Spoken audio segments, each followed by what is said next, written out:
आने वाली है फैंटास्टिक फोर की मूवी, लेकिन क्या तुम जानते हो कि इसके पहले कितने भयानक कांड करके बैठे हैं लोग?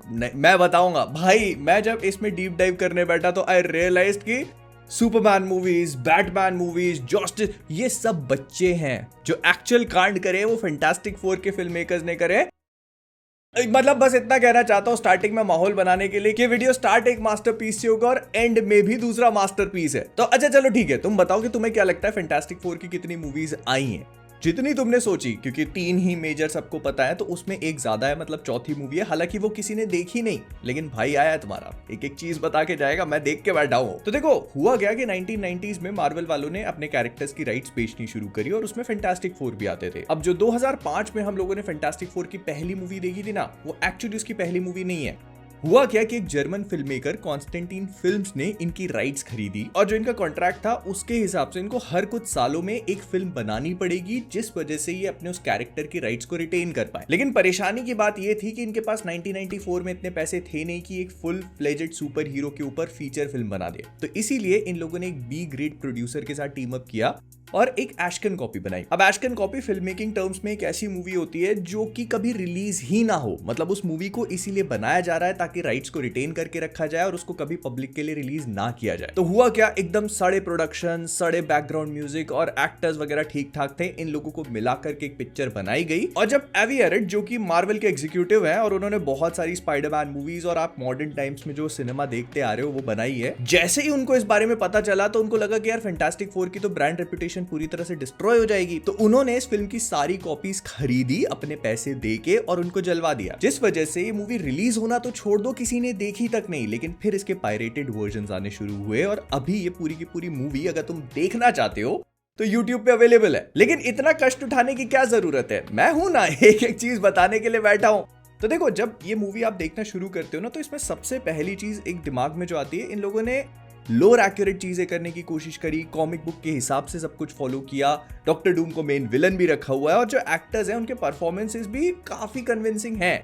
इसका रीजन ये भी हो सकता है क्योंकि एक्टर्स जब इसको शूट कर रहे थे तो दे हैड नो आइडिया कि इस मूवी को ये लोग जला देने वाले हैं। तो इस मूवी की शुरुआत में हम लोग देखते हैं कि जो रीड रिचर्ड्स है वो अभी कॉलेज में पढ़ाई कर रहा है और वो बहुत ज्यादा ब्रिलियंट है, और उसी के साथ में पढ़ने वाला उसका दोस्त विक्टर नाम का भी है और इन दोनों की काफी अच्छी दोस्ती भी है। और तभी क्या होता है कि एक कॉमेट निकलता है जिसके बारे में काफी हाई बिल्डअप हो जाती है कि इतने 100 सालों बाद देखने को मिलेगा। तो रीड विदाउट एनी डाउट अपने दोस्त के साथ मिलकर एक ऐसा डिवाइस इजाद करता है जिससे उस कॉमेट की पावर को हार्नेस किया जाए। और इस पूरी सीक्वेंस में ये सारी चीजें मुझे शॉक नहीं करी। जिस चीज ने मुझे शॉक किया वो ये था कि जब रीड सूजन के घर जाता है ना, तब हमको पता चलता है कि जॉनी और सूजन एक्चुअली बच्चे हैं। मतलब रीड काफी बड़ा है, सूजन और जॉनी एकदम बच्चे हैं। एंड आई वाज लाइक कि ऐसे तो नहीं हो सकता। बट देन हमको इसके पीछे का लॉजिक भी बताया जाता है। तो क्या होता है कि जब रीड और विक्टर अपने एक्सपेरिमेंट करने लगते हैं तो कॉमेट वहां से पास करता है और इनकी जो क्रिएटेड मशीन होती है उसमें एक विस्फोट होता है, जिस वजह से विक्टर वॉन डूम की जान चली जाती है, या हमको ऐसा बताया जाता है कि चली गई, क्योंकि उसको 2 लोग जिनके बारे में बहुत ज्यादा कुछ बताया ही नहीं गया, कौन है कहां से है किसी को नहीं पता, बस पूरी पिक्चर में चंटू बंटू की तरह घूम रहे हैं।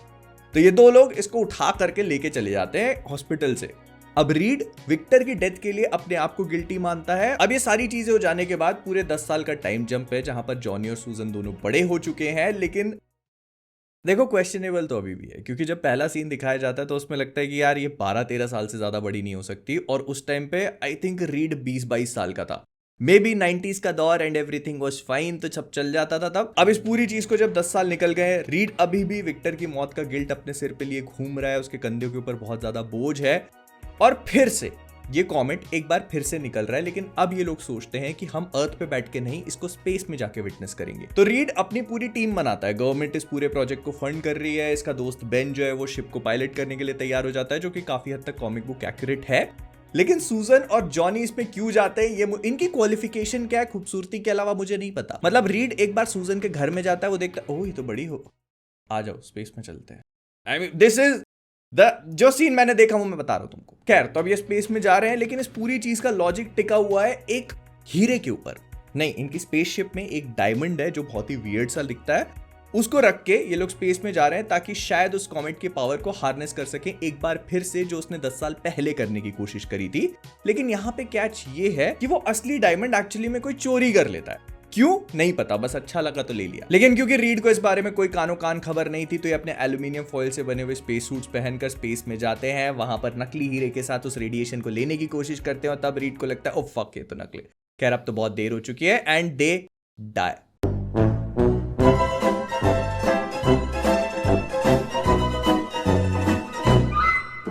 नहीं मतलब मरते नहीं है, ये कॉमिक बुक एक्यूरेट है, वो इसको पावर्स वगैरह मिल जाती है, अर्थ पे आकर क्रैश करते हैं एंड रियलाइज हो हमारे पास तो शक्तियां हैं। और यहां पर ना मैंने एक चीज नोटिस करी, एक तो जॉनी स्टॉर्म बहुत ही ज्यादा एनिमेटेड है, मतलब बहुत ज्यादा पूरा टाइम एनर्जी में रहता है, और रीड उतना ही ज्यादा इनसेंसिटिव और उतना ही unanimate, and it's completely fine. Reed Richards comic book में भी ऐसे है, लेकिन यहां पर एक शौक और दिखाया गया और वो था सोना। ये लोग क्रैश लैंड हो चुके हैं, बहुत ज्यादा ठंड लग रही है सब लोगों को, तो ऐसा नहीं कि अपने स्पेस सूट्स पहने जो पूरी तरह से इंसुलेटेड होने चाहिए, एल्यूमिनियम फॉइल के भी बने हुए।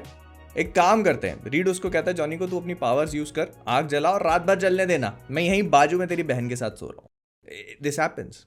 तो अब हमको पता चलता है कि बैकग्राउंड में डॉक्टर डूम ऑपरेट कर रहा है, मतलब वो जो उसका दोस्त था विक्टर इतने साल पहले, वो मरा नहीं, उसकी डेड मतलब उसकी लिविंग बॉडी को वो दो चंटू बंटू उठा के ले गए, और now he is Doctor Doom the king of Latveria. इसको बहुत अच्छे से दिखाया नहीं गया, लेकिन हाँ वो समहाउ इन लोगों पे कैसे भी करके नजर रखा हुआ है। 1990 के टाइम पर इसने पूरी दुनिया में अपने कैमरे फिट कर रखे हैं, उसको पता चल गया कि अंतरिक्ष में गए, उसको ये भी पता चल गया कि नकली हीरे की वजह से इनको शक्तियां मिल चुकी हैं, और अब उसका प्लान है कि मुझे इनकी शक्तियां चाहिए। पहले उसको हीरा चाहिए था, अब उसको इनकी शक्तियां चाहिए। और ना जब इसका लुक रिवील किया जाता है, हालांकि है सब कुछ अंधेरे, ऐसा लगता है पूरी पिक्चर अंधेरे में फिल्म कर ली गई है, कहीं लाइट्स वगैरह लगाने की कोशिश भी नहीं करी, बट फिर भी जो डॉक्टर डूम का सूट और मास्क हमको दिखाया जा, बंदे ने आज तक 1990 से इसका सूट इवॉल्व ही नहीं हुआ, और लोग आज भी चाहते हैं कि वैसा का वैसा सूट दे दे मार्वल, बस you have one job with RDJ's Doctor Doom, don't fuck it up, don't fuck it up. और इसका रीजन क्या है? Because he doesn't need to evolve, he is the fucking Doom. अपनी खुद की आर्मी भेजता है, ये बता करके ये US आर्मी है और ये इनके साथ में आए इनकी हेल्प करने के लिए, और ये लोग फैंटास्टिक फोर जो इनकी गाड़ी में बैठते हैं और लैटवेरिया पहुंच जाते हैं। डूम के क्या उनको समझ में, they do not even question this कि आर्मी वाले हमको एक कैसल के बंकर में क्यों लेके आ गए। और जब रीड इस बात को थोड़ा बहुत भी क्वेश्चन करता है ना, कहते नहीं नहीं नहीं नहीं नहीं नहीं, तुम बाहर नहीं जा सकते, तुम कंटेजियस हो, माकड़ा ऐसी छूत की बीमारी हमको भी दे दो। एक में आग लग रही है, दूसरा पत्थर का बन गया, तीसरा लंबा हो सकता है और एक गायब हो जाती है। खैर जब तक ये लोग इस पूरी चीज को फिगर आउट करते हैं कि हमको गलत जगह पे रोका गया, ये तो US आर्मी वाले नहीं है, और उस बंकर से एस्केप करने की कोशिश करने लगते हैं। वहां पर कई सारे डूम के गुंडे आते हैं जो एग्जैक्टली डूम जैसे ही दिखते हैं, which is also again comic book accurate. बस ये डूम बॉट्स नहीं है, ये इंसान है जो डूम जैसा कपड़ा पहन के पता नहीं क्यों ये सब कर रहे हैं। तो जब ये लोग फाइट करते हैं, जिसमें बाय द वे बहुत ज्यादा मेहनत भी नहीं करी, एक सीन तो क्वाइट लिटरली बस ऐसे खड़े हैं, दो लोग बात कर रहे हैं and you are suppose to assume कि फाइट शुरू हो गई, क्योंकि कैमरा से बुश बुश बुश बुश ऐसा हिला दिया, दिस इज द फाइटिंग। फिर ये लोग आगे पहुंचते हैं तो डूम का जो मेन हॉल है वहां पहुंच के डूम अपने आप को रिवील करता है, कहता है इस सब चीज के पीछे मैं था। दे स्टार्ट फाइटिंग, लेकिन डूम कहता है मैं नहीं लड़ूंगा, मेरे आदमियों को पेलो। इनफैक्ट इस मूवी के एक सीन में बैटमैन तक को शाउट आउट दे दिए, तभी समझ जाना चाहिए था कि पिक्चर कभी रिलीज नहीं हो सकती। तो अब ये डूम के बंकर से एस्केप करके बाहर निकल चुके हैं and Ben all of a sudden realises, यार मैं तो इतनी देर से क्लॉबरिंग टाइम बोल रहा था, लेकिन क्लॉबरिंग मेरे साथ ही हो गई है, क्योंकि मैं पत्थर का बना हुआ हूं और वो इस पूरे वैलिडेशन को पाने के लिए लोगों के पास बस चलता हुआ पहुंच जा रहा है। नहीं मतलब अगर मैं पत्थर का बना हुआ एक फ्रीक मॉन्स्टर हूं और मैं अंधेरी रात को किसी गली में निकल के दो लड़कियों के बीच में जाऊंगा, तो वो तो डरेंगी ना, इनसे कैसा वैलिडेशन मिलेगा तुमको। लेकिन फिर उसको मिलती है अलीशिया, जो उसकी सूरत से नहीं उसकी सीरत से प्यार करती है। एंड गेस व्हाट, यहाँ पर एक अलीशिया पगलू भी है, जिसको सस्ता पेंगुइन दिखाया, वो उन्होंने पेंगुइन क्रिएट किया था ना, तो यहाँ पर भी इन्होंने एक कैरेक्टर क्रिएट किया हुआ है। मुझे इस बंदे का नाम बहुत अच्छे से याद नहीं, हो सकता है मोलमैन हो। तो वो अलीशिया को किडनैप कर लेता है उसके साथ शादी बनाने के लिए। ये बात बेन को बिल्कुल भी पसंद नहीं आती, क्योंकि उसको वो पसंद करने लग गई थी, और डूम भी इसके बेस पर अटैक कर देता है, क्योंकि इसी आदमी ने वो नकली हीरा मतलब असली हीरा छुपा के नकली से स्वैप कर दिया था। और डूम गेस व्हाट, डूम अपने आदमी लेके आता है। वो छछुंदर के आदमी डूम पे अटैक करना शुरू कर देते हैं, तो डूम क्या करेगा? पलट के अटैक करेगा? जी नहीं जी नहीं, ही स्टार्ट्स फ्लेक्सिंग। मतलब भाई लोहे का शरीर, आर्मर पहन के क्या वो लोहा ही दिखेगा यार, उसकी हाइपरट्रोफी थोड़ी होनी है। और फिर इतनी वाइल्ड चीज होती है जो मैंने इमेजिन नहीं करी थी। मतलब ये मूवी अभी तक कॉमिक बुक को लेकर चल रही थी एकदम पकड़ के, लेकिन फिर अलीशिया बेन से कहती है बेन रुको, उसको मारना मत, because I love you. Ben is like I love you too. उसकी एक बीवी थी जो उसको छोड़ चुकी है अब, but now he is in love with Alicia, और उसके प्यार की शक्ति से बेन एक बार फिर से इंसान बन जाता है। I am not joking, this actually happens। लेकिन क्योंकि अब उसकी शक्तियों की जरूरत है, तो guess what, बेन वापस थिंग कैसे बनेगा? उसको गुस्सा आता है तो वो थिंग बन जाता है।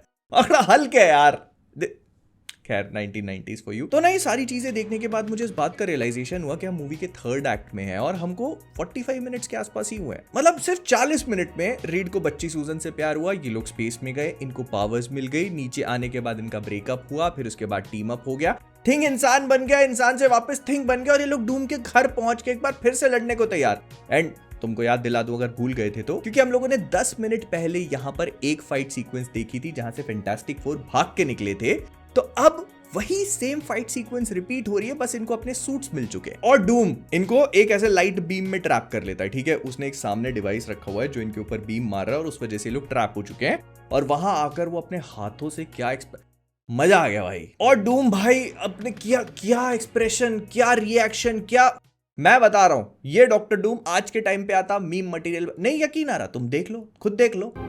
You may call me Dr. Doom.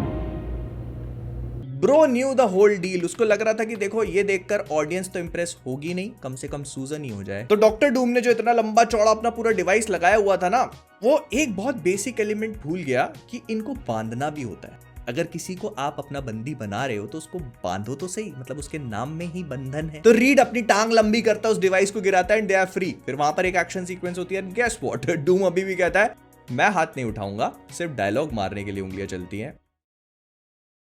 वो निकल जाता है, गुंडों से लड़ते हैं ये लोग। तो बेन तीसरी बार क्लॉबरिंग टाइम बोलता है और एक ही एक्शन करना शुरू कर देता है। ये सब लोग एक ही सेम जगह पे पूरे थर्ड एक्ट की फाइट को खत्म करते हैं। और ना इस पूरी मूवी को देखते देखते मुझे रियलाइजेशन हुआ कि रीड को बस ऐसे मार्केट किया जाता है कि ही is the most genius person on this planet, लेकिन वो एक्चुअली में है नहीं। सबसे ज्यादा गधा आदमी वही है। मूवी की स्टार्टिंग में जब विक्टर मर रहा था तब उसको बचाने की कोशिश नहीं कर पाया, मतलब डर के फटी गई इसकी। फिर जब स्पेस में जाने जैसी चीज सिर्फ एक हीरे के ऊपर डिपेंडेंट हो तो कम से कम इतना तो मेक श्योर कर लेना चाहिए जाने से पहले कि ये हीरा असली है कि नकली। उसके बाद जो आपने अपनी टीम चूज करी है उनकी क्वालिफिकेशन में अभी तक नहीं समझ पाया, सिवाय इसके कि आपको ठरक चढ़ी थी। फिर बेन को प्रॉमिस कर करके कि मैं तुझे ठीक करूंगा, मैं तुझे ठीक करूंगा, इसने कोशिश तक नहीं करी। और जब आखिर में एक बड़ा सा मिसाइल टाइप वेपन फायर होने लगता है तो उसको देखकर जब ये कहते हैं रीड स्टॉप इट, हो कहता है मैं तो कुछ नहीं कर सकता। भाई सिर्फ सोने के लिए आया था पिक्चर में। और द थिंग, ये आदमी 5 मिनट पहले अपने लाइफ के एग्जिस्टेंस पे क्वेश्चन कर रहा था। इसको ट्रॉमा हो गया था कि मैं जिंदा ही क्यों हूं, और अभी अलीशा के छूने से इसको और क्या से मारा। 3 बार क्लॉबरिंग टाइम बोला, 1 बार आह किया, हो गई पिक्चर। और डॉक्टर डूम, ये भाई इसने डायलॉग बोले पूरी पिक्चर में, इसी ने डायलॉग मारे हैं। एक बार, सिर्फ एक बार अपना हाथ उठाया, वो भी नाखून मारने के लिए, जिसको मिस कर गया पूरी तरह से। I mean, देखो ये सब कुछ देखने के बाद मैं बस इतना ही कहूंगा कि फैंटास्टिक फोर 1994 की जो बनी थी अच्छा ही हुआ कि नहीं है, मतलब थैंक यू हैव इट। और फिर हम लोग जंप करते हैं सीधे 11 साल आगे 2005 में, जब आती है फैंटास्टिक फोर फॉक्स स्टूडियोज की, जिसके बारे में बहुत सारे लोग जानते हैं। तुम में से बहुत सारे लोगों ने देखी भी होगी, तो इसको थोड़ा फटाफट रही। इंट्रो वही टिपिकल 2000s की जो एक्समैन स्पाइडरमैन मूवीज थी उस स्टाइल में बनाया गया है। एंड फन फैक्ट, इस मूवी को एक्चुअली फॉक्स वालों ने एक्समैन के साथ एक ही यूनिवर्स में एग्जिस्ट करने के लिए क्रिएट किया था, और इसके थोड़े बहुत डिलीटेड सीन्स भी इस बात को कंफर्म कर देते हैं। अच्छा, एक चीज और भी बहुत इंटरेस्टिंग है कि अभी तक हम लोगों ने फैंटास्टिक फोर की जो 3 मूवीज देखी हैं, और अगर चौथी को भी इंक्लूड कर लेते हो तो हर एक मूवी में डॉक्टर डूम है, हर एक मूवी में। And they got it all wrong, everyone got it wrong. पिछली वाली का तो तुम लोगों ने देख ही लिया। अब इस वाली में क्या होता है कि स्टार्टिंग से ही हम विक्टर वॉन डूम को न्यूयॉर्क में देख सकते हैं, जिसकी एक बड़ी सी बिल्डिंग है और वो एक कंपनी चलाता है वॉन डूम नाम की। इसके लैटवेरिया से बहुत छोटे मोटे टाइज है, जिसको बस बोल करके बता दिया गया। और यहाँ पर दिखाया कि सूजन स्टॉर्म जो है वो ऑलरेडी विक्टर वॉन डूम के लिए काम कर रही है। एंड ये मूवी उसको एक बिग बैड या इविल गाय सेटअप करने में 2 मिनट का टाइम नहीं लगाती। एक वो विलन वाला बैकग्राउंड म्यूजिक बज रहा है, उसकी स्टैच्यू में हर कहीं वो मेटल वाले नट्स एंड बोल्ट्स हैं जो डूम के सूट में होते हैं, उसके ऑफिस में एक बड़ा सा वी लगा हुआ है, उसकी लिफ्ट में भी ये सारा डिजाइन यूज किया। हमको पता है वो डूम बनेगा भाई, we already know before it even happens in the movie, you know it's going to happen. And before you knew him as Captain America, Chris Evans was Human Torch, जो कि इस मूवी में हम देख भी पाते हैं। और ऐसा लेजेंड्स का मानना है कि अगर कोई भी एक्टर एक बार फैंटास्टिक फोर मूवीज में ह्यूमन टॉर्च का रोल प्ले कर ले तो उसको एमसीयू में रोल मिल जाता है। तो ये मूवी ना अपने कैरेक्टर्स को इंट्रोड्यूस करवाने के बाद सारी इंपॉर्टेंट चीजें स्किप कर मारती है, थोड़ा सा एक्सपोजिशन डंप करती है, और फिर हम लोग देखते हैं कि सीधे स्पेस में, मतलब कोई शटल लॉन्च नहीं हो रहा, कोई स्पेसशिप जा नहीं रहा, एक हल्का फुल्का शॉट शॉट दिखा दिया and they are in the space station जो कि विक्टर वॉन डूम का, और इसकी जरूरत इसीलिए है क्योंकि कुछ कॉस्मिक रेडिएशन टाइप की चीज आने वाली है जिसको ये लोग स्टडी करने का प्लान कर रहे हैं। अब ये स्पेसशिप में पहुंचते हैं, विक्टर वॉन डूम डिसाइड करते हैं कि मैं सूजन को यहां पर प्रपोज करूंगा because he is in love. But सूजन की ऑलरेडी हिस्ट्री है रीड के साथ, पहले इनका कुछ रिलेशनशिप चला था, फिर उसके बाद ब्रेकअप हो गया एंड रीड के आते ही उसके अंदर वो फुव्वारे फिर से छूटने लग जाते हैं। तो विक्टर वॉन डूम इतना बढ़िया माहौल बनाता है, स्पेस में से अर्थ दिखा करके उसको प्रपोज करने की कोशिश करता है और उसको कहता है कि I have 4 magical words for you, लेकिन पीछे से रीड आकर कहता है The cloud is accelerating. We've got minutes until it hits, not hours.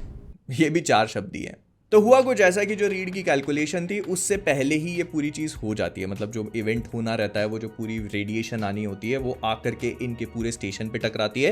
ये लोग बहुत कोशिश करते हैं बचने की बट इट डजंट हैपन, और फिर ये अर्थ पे आते हैं, इनकी पावर्स थोड़े टाइम बाद मैनिफेस्ट होने लगती है, क्वारंटीन में रहते हैं और फिर धीरे धीरे थिंग को अपना हुलिया पसंद नहीं आता, वो अपनी वाइफ के पास जाता है जो उसको स्ट्रेट आउट रिजेक्ट कर देती है, अंगूठी रख के चली जाती है। थिंग इस बात से खुश नहीं होता, रीड उसको कहता है मैं तेरे को ठीक करूंगा, और यहीं से मतलब मूवी का इन अ वे यही प्लॉट है। अब मूवी ना स्टोरी पॉइंट ऑफ व्यू से और विजुअली देखने में अच्छी लगती है, लेकिन इसके डायलॉग्स इतने घटिया तरीके से लिखे गए कि मैं तुमको क्या बताऊं, क्रिंज फील होता है भाई।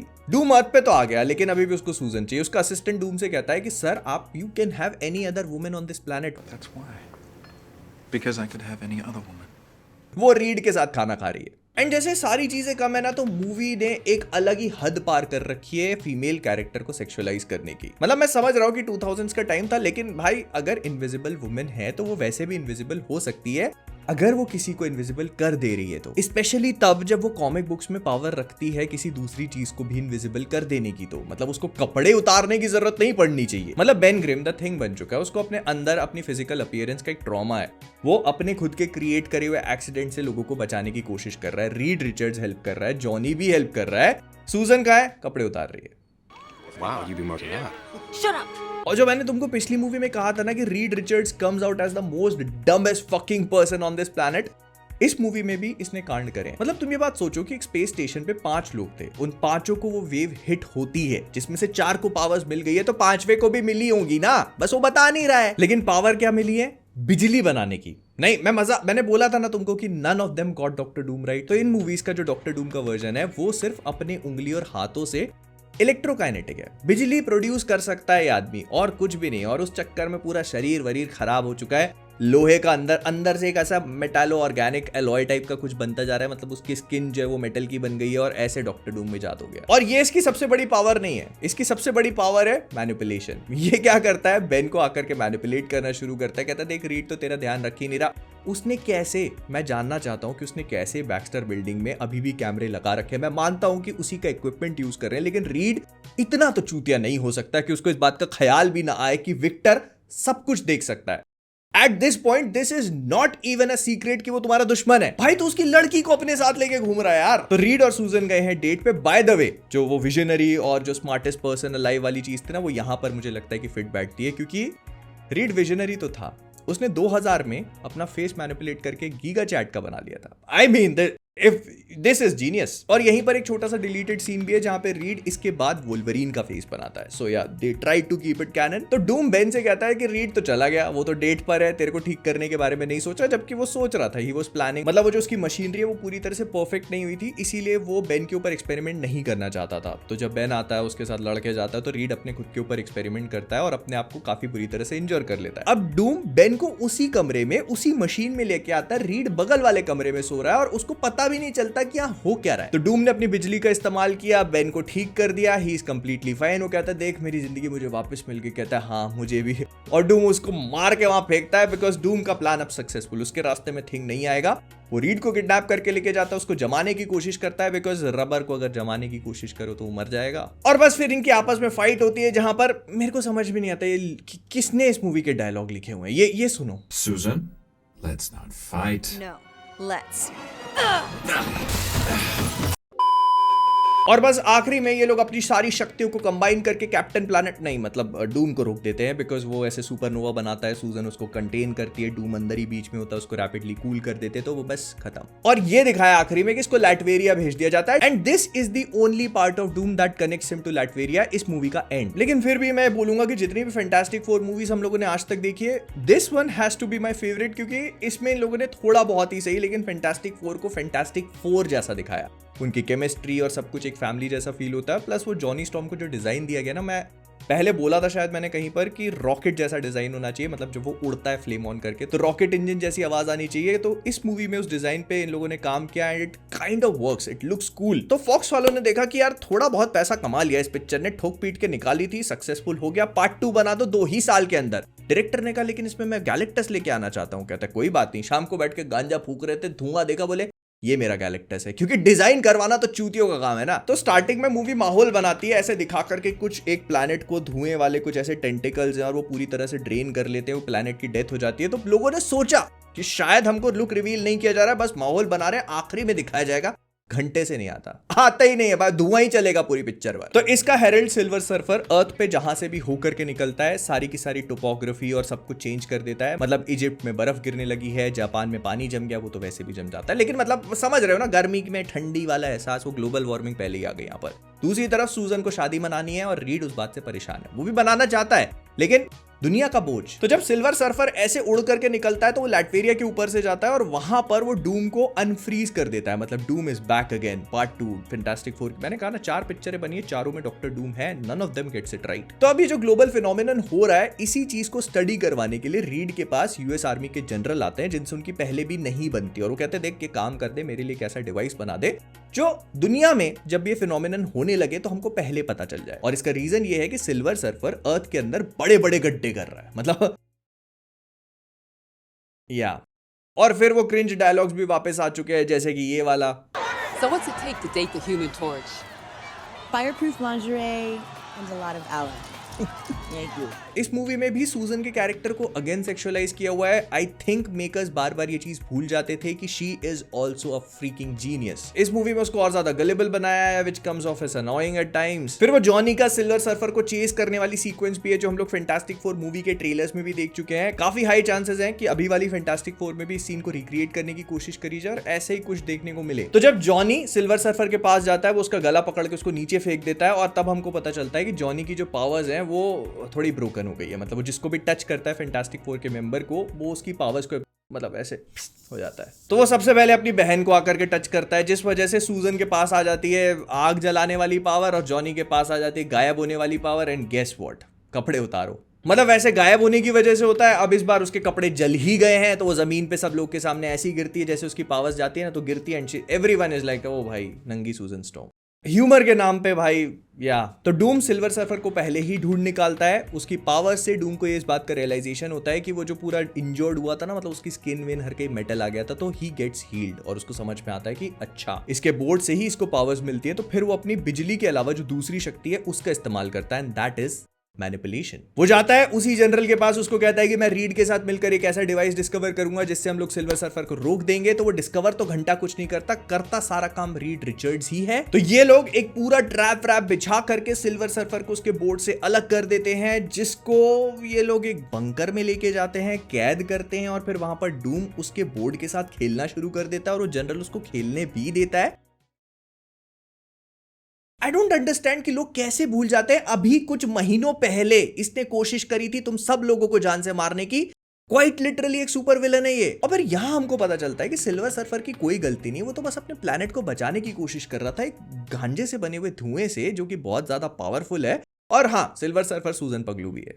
तीसरा, खैर, तो डॉक्टर डूम सिल्वर सर्फर के बोर्ड को हथियाने के बाद क्या करता है, पहले अपने कपड़े बदल के मास्क वास्क लगा लेता है, फिर उसके बाद उस बोर्ड पे बैठता है और असीम शक्ति पा लेता है। उसके पास सिल्वर सर्फर की सारी शक्तियां हैं, लेकिन अंधा हो चुका है। उसको ये नहीं दिख रहा कि गैलेक्टस आ चुका है, अटैक कर रहा है। भाई जब दुनिया बचेगी नहीं तो राज किस चीज पे करोगे बे? और ना दुनिया खत्म हो रही है, इनके पास कुछ घंटे होंगे बचने के लिए, लेकिन फ्लेक्सिंग खत्म नहीं हो रही। रीड रिचर्ड्स ने मूवी की स्टार्टिंग में फैंटास्टिक कार नाम का एक बड़ा प्लेन बना लिया था, उसके फ्लेक्स नहीं रुक रहे भाई। वो दिखा रहा है कि देखो डॉज की मार्केटिंग हो रही है, दुनिया बचा लो पहले।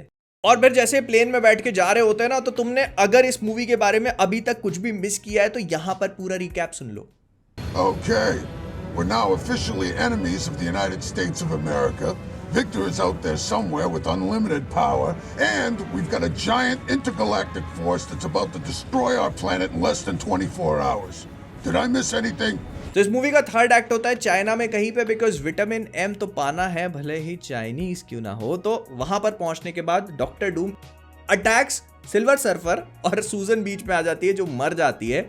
2 मिनट का शॉक लगता है। उसके बाद ये सब लोग मिलकर अपनी पावर्स देते हैं जॉनी को, जो एक ये सीन मुझे एक्चुअली काफी पसंद आया। जॉनी के पास फायर की पावर्स है, थिंग की पावर्स है, इनविजिबल हो सकता है, रीड की तरह अपने आप को स्ट्रेच कर सकता है, and he fights Doctor Doom जो उसके सामने स्टैंड भी नहीं कर पाता। He so damn powerful. Doctor Doom is like भाई 2 मिनट चलती है फाइट बस। तो बस ये सिल्वर सर्फर को अपना बोर्ड मिलता है, वो सूजन को एक बार फिर से जिंदी कर देता है। वो जाता है स्पेस में, वो गंजे से बना हुआ पूरा धुआं था उससे लड़ाई करता है, उसको गायब कर देता है, एंड ही इज अलाइव। आखिरी में पता चलता है जिंदा है। लेकिन इसको देखने के बाद मेरे दिमाग में एक बात क्लिक करी कि अगर सिल्वर सर्फर हमेशा से ये चीज कर सकता था तो फिर घंटे के लिए उसकी गुलामी कर रहा था क्या? तो रीड और सूजन की शादी हो गई, पिक्चर खत्म, आखिरी वाली भौकाली शुरू। मैंने कहा था ना लास्ट वाला भी मास्टरपीस है। तो पहली मूवी जो रिलीज नहीं हुई थी उसका भी एक बहुत बड़ा पार्ट गुफा जैसे बंकर में हो रहा है। फिर इसके बाद ये वाली मूवी जो सेकंड पार्ट है, इसका भी एक काफी बड़ा पार्ट बंकर में हो रहा है। तो इन लोगों ने सोचा कि 2015 में जो फैंटास्टिक 4 है वो पूरी ही बंकर में बना देते हैं। क्या बोलते हो? बात है 2014 की, ठीक है। आखिरी फैंटास्टिक 4 मूवी आई थी 2007 में। 7 साल निकल चुके हैं। नाउ फॉक्स को एक और मूवी बनानी पड़ेगी, नहीं तो फैंटास्टिक 4 की राइट्स को लूज कर देंगे। तो अब वक्त है dark night rises, Interstellar, dark and gritty movies का। लेकिन MCU अपना यूनिवर्स एस्टैब्लिश कर चुके हैं। 2015 में हम लोग एज ऑफ अल्ट्रॉन तक देख चुके थे। तो फॉक्स के मेकर्स एक दिन बैठे और उन्होंने सोचा कि हम फैंटास्टिक 4 को रीबूट करके एक डार्क और ग्रिटी टेक लेना चाहते हैं। और इसके लिए उन लोगों ने इनवाइट किया जॉश ट्रैंक को, जिन्होंने इससे पहले क्रॉनिकल नाम की एक hand held footage super hero movie बनाई थी, which I will recommend everyone of you by the way. अगर नहीं देखिए तो इट्स एब्सोल्यूट सिनेमा। तो जॉश ट्रैंक ने इस प्रोजेक्ट पे काम करना शुरू किया एक राइटर जेरेमी स्लेटर के साथ, जिसको उन्होंने खुद ही चूज किया। लेकिन जेरेमी स्लेटर का जो टेक था ना वो बहुत ज्यादा कॉमिक बुक एक्यूरेट हो रहा था। तो जॉश ट्रैंक ने कहा तू साइड हट, मैं खुद ही करूंगा। तो उन्होंने उसको फायर किया, एक दूसरे राइटर को ऑन बोर्ड लिया, और फिर शुरू होती है जॉश ट्रैंक की फैंटास्टिक 4। तो इसके पहले शॉट से आपको ये बात समझ में आ जाती है कि ये फैंटास्टिक 4 का एक ऐसा वर्जन है जो किसी ने भी अभी तक स्क्रीन पे क्या कॉमिक बुक्स में भी नहीं देखा। नहीं मतलब ये कंप्लीटली डिफरेंट टेक था। अल्टीमेट यूनिवर्स में शायद, मेरे को बहुत अच्छे से याद नहीं, शायद अल्टीमेट यूनिवर्स में ऐसा होता है कि फैंटास्टिक 4 को अपनी पावर टेलीपोर्टेशन से दूसरी डिमेंशन में जाकर मिलती है। तो यहां पर भी इन्होंने कुछ अल्टीमेट यूनिवर्स वाला टेक लेने की कोशिश करी थी। मतलब रीड को बचपन से ही टेलीपोर्ट होना था। ये मतलब ये मुझे नहीं पता कौन चाहता है, कौन सा बच्चे का बचपन से ही सपना होता है टेलीपोर्ट करने का, मेरे अलावा। फिर बेन के जो क्लॉबरिंग टाइम वाला डायलॉग है ना, तो पहली बार बेन नहीं बल्कि उसका भाई मारता है उसको मारते वक्त। तो रीड बचपन में एक छोटा सा टेलीपोर्टर बनाता है, फिर अपने स्कूल के साइंस फेयर में जब वो बड़ा हो जाता है, माइल्स टेलर बन जाता है, तब वो एक बार फिर से इसको बनाता है, लेकिन बहुत ज्यादा 19-20 करके। और किस्मत की बात है, देखो सूजन और उसके पापा उसी साइंस फेयर में घूम रहे थे और उनको भी एक टेलीपोर्टर डिवाइस की जरूरत थी जिसको वो ढूंढ निकालते हैं। कहते हैं बेटा स्कॉलरशिप ले लो, बैक्स्टर बिल्डिंग आ जाओ। रीड बैक्स्टर बिल्डिंग पहुंच गया।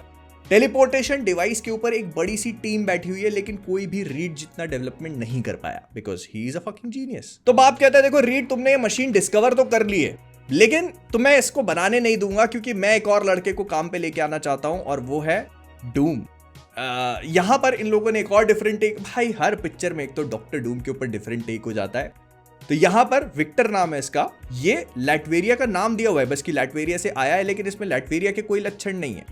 तो ये बंदा एक इंटरनेट ट्रोल मान सकते हो, ऐसा कुछ है। मतलब ये हैकर है, डार्क वेब पे एक्टिव है और हरकतें भी ठीक नहीं है, तो इसीलिए इसको डूम कहा जाता है।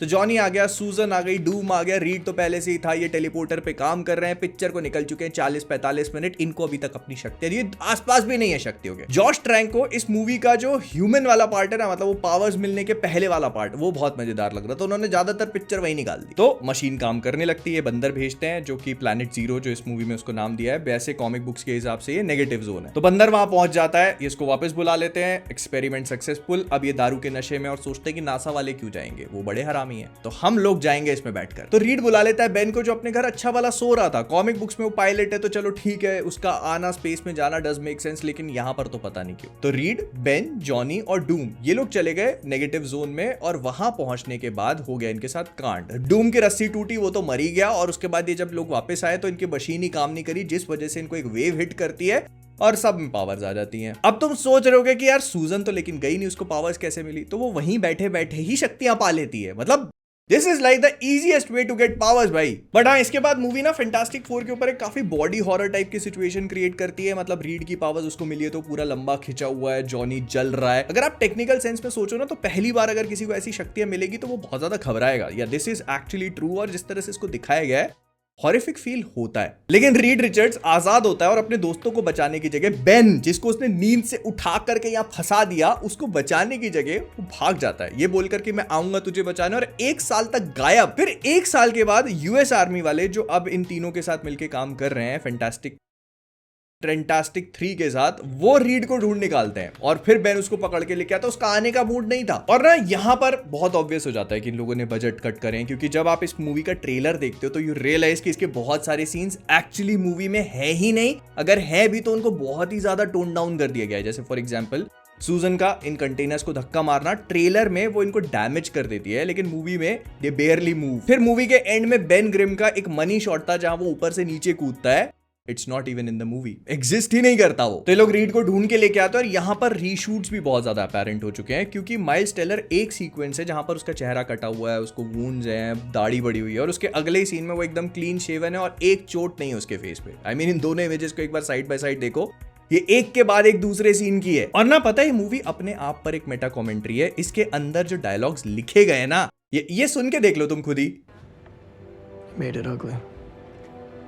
Dr. Storm, we gave you 6 years and millions of dollars, and you gave us nothing. तो अब ये लोग कुछ लोगों को भेजते हैं उस प्लैनेट जीरो पे, जहां पर इनको पता चलता है अरे विक्टर तो जिंदा है, तो उसको ये वापस लेके आ जाते हैं, जो बहुत ही बुरे शेप में है। बट एक्चुअली तुम्हारे लिए बुरा होगा, उसके लिए बहुत अच्छा है। He is so damn powerful, वो बस खड़े खड़े लोगों को फाड़ दे रहा है, मतलब ऐसे फट से फोड़ देता है। He has this power, none of them got it right, still not accurate. तो डूम, जिसका बिल्डअप इतना लंबा चौड़ा दिया गया है, उसके आते ही मूवी का क्लाइमैक्स शुरू हो जाता है, जो बेयरली 10 मिनट का है। अगर तुम इस कैरेक्टर को, मतलब डॉक्टर डूम को, मूवी से हटा करके उसकी जगह मोलमैन रख दो या रेड घोस्ट रख दो, जो भी फैंटास्टिक फोर का विलन है ना, it does not change anything. मतलब आपको वो रजिस्टर भी नहीं होगा। इट वॉज एज इफ कि स्टूडियो को था कि नहीं देखो मैंडेटरी डॉक्टर डूम तो होना चाहिए, इसकी जगह Annihilus would have made more sense, क्योंकि आप नेगेटिव जोन में गए हो, वहां पर एनाइलस रहता है, वो आ करके नेगेटिव जोन और अर्थ को मर्ज करना चाहता है, क्योंकि वो दोनों पे रूल करेगा। और भाई इन फैंटास्टिक फोर ने अपनी क्या ही शक्तियां इस्तेमाल करी होंगी यार। रीड ने मूवी में गिन के 2-3 बार अपने आप को लंबा किया है। जॉनी तो एक बार आग बना, उसके ऊपर डूम ने पत्थर फेंक के मारे तो वहीं बुझ गया।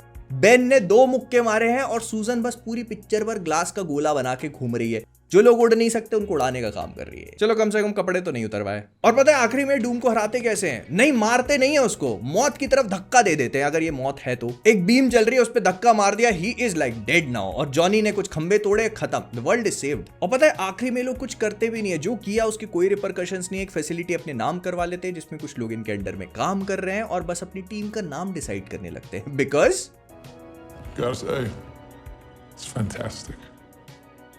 क्या say it again? It's fantastic.